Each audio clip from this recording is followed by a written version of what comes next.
Next on the Borough, we talk with Thomas Mance, CEO of Feeding Tampa Bay, a nonprofit that is committed to helping people with food insecurity and to build people-focused solutions. Feeding Tampa Bay, this is a new facility for you. How did you expand into this space? What was that journey like? So I think any good nonprofit is trying to respond to community needs, right? Right. You don't build because you want to, you build because you have to. We spent 3 or 4 years talking to neighbors, friends, partners, right? Electeds, appointeds, donors, funders, food donors, all of that to say what's needed. So everything you see in this building is the result of conversations we had, which informed us to say, well, this is what we need to build. I think if I'm proud of anything, it's the idea that we listened well. I think you listened very well. It's an incredible facility. So what are some of the types of services a resident in need might get here? And what neighbors really said to us over and over again is we need coordinated, co-located services. So think about you as a consumer. What's your favorite store to go to? One where I can get a lot of things done at Correct. the same time. I always say my favorite store is Costco. Yeah. You can get a car tire, a shirt, a big birthday cake, whatever it is, but they've made it easy for me to gather, or a super Target, whatever it is. We really thought a lot about that opportunity for our neighbors. What can we do to make sure that co-located services are available? So most of our thinking with this facility was, how do we do that? So to answer your question, we have a restaurant, right? And it will be a multi-purpose restaurant, parts of the day. We have a grocery store, right? That not only is a grocery store, but we have nutrition education, cooking demonstrations. We have nutrition cards, right? But we also built out what we call the neighborhood, which is where we co-locate some 20 other services that neighbor needs.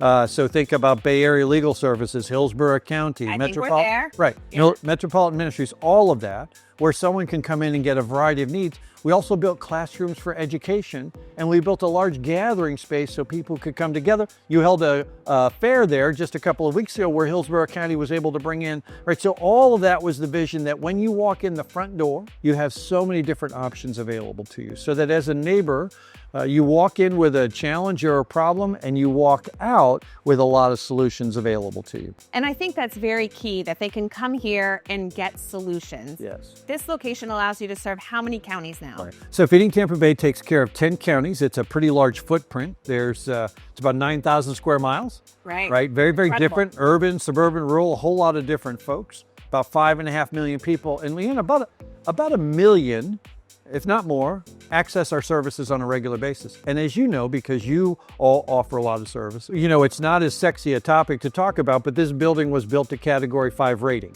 For us, it was about how can we make sure that in a disaster, like a hurricane, we're much better prepared. So we were able to move far more food. So on a daily basis, we provide generally somewhere around 200 to 240,000 meals a day. Right. During the hurricane, we were providing 400 to 450,000 a day. Groceries. But we were also cooking and preparing meals out of our kitchen that we were delivering in vans and trucks and other locations where folks didn't have power, didn't have the ability to prepare meals. You were doing that at the Hillsborough County Comfort Station. Yes, we did the comfort stations. We did that with a variety of different partners. So it allowed us to offer even more needs. I think we navigated the hurricanes far better than we ever could have hoped. What are some of the lessons you learned going forward, like going into next hurricane season? Is there anything we need to change or adjust? We spent the last 9 to 10 months, lessons learned, changes that need to be made. How do we work differently? How do we get neighbors more prepared themselves? So you and I have a storm coming. What do? Right. We go to Publix, we go to wherever we shop. Build our hurricane kit. All of that. Our neighbors don't have the ability to do that. Right. We opened up the market prior to the first hurricane and the second and got as many shoppers through there as we could so they could get prepared.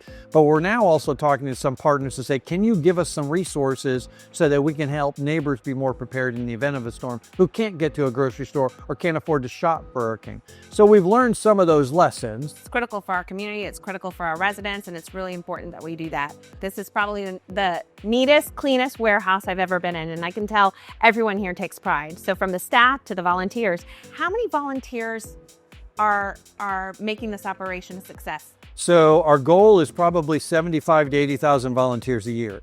Volunteers provide most of our labor. and donors give us virtually all of our funds. As you know, the government doesn't give us money. Right. We have to raise money. And so we're driven by and lifted by the community. Thomas, if someone's watching this and they think they're in need, or they feel like they're in need, or they know a neighbor that's in need, how do they connect with your services? So I think the very first thing we'd want anybody to do is use our social channels to find out more about us. So our website, our Facebook pages, our Instagram, all of those are filled with ways to understand where we are, because we want folks to have as much information about what they may need or want. So you can go in and make an appointment to shop at the grocery store. You can make an appointment to come into the neighborhood for services. That way you know that your time to come shopping is 2:30 on a Tuesday. And you can come in, you can shop, you can gather your groceries, and you can head back out. So look at all our social channels. We have a texting service. All of those you can find on our website and other pages. If you can't get to those, Right. if you're having a bad day, if you need something, come see us and walk in the front door. There'll be someone here that says, how can I help you? And make sure that you have what you need. Our goal to make sure every human being that walks into our facility is welcome, cared for, and walks out with a different opportunity or support that they may need. Well, you can definitely feel that here, and you can definitely see it in everyone that's welcomes anybody, and even the volunteers. So you've built a great organization. The team is awesome, and they just do a great job within the community and all the communities they serve. But you've mentioned something a couple times I want to go check out. Can we go check out the grocery store? Let's go see it. Okay.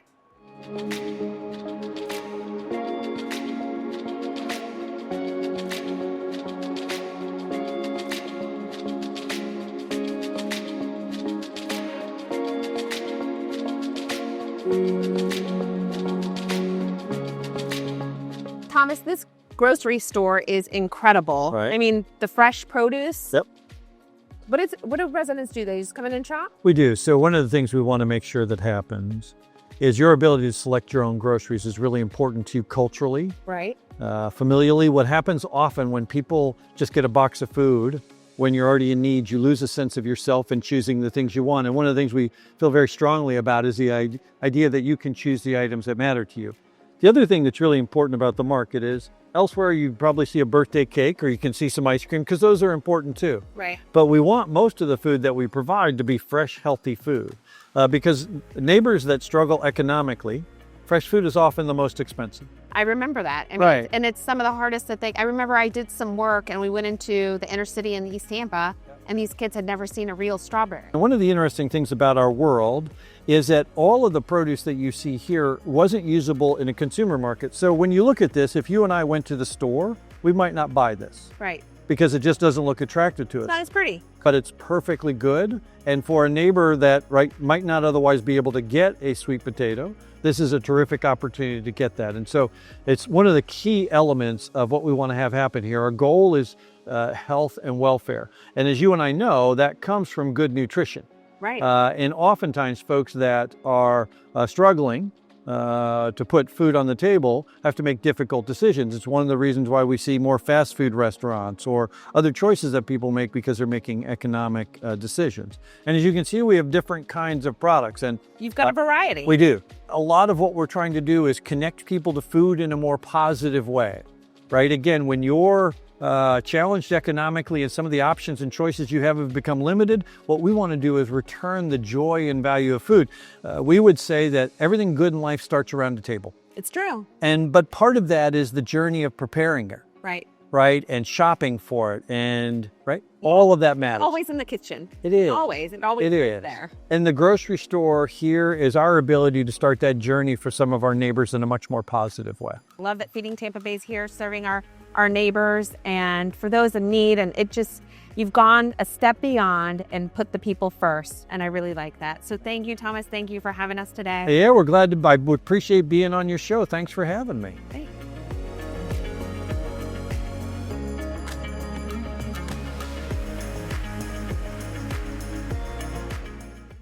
Feeding Tampa Bay is a true definition of a successful partnership with Hillsborough County.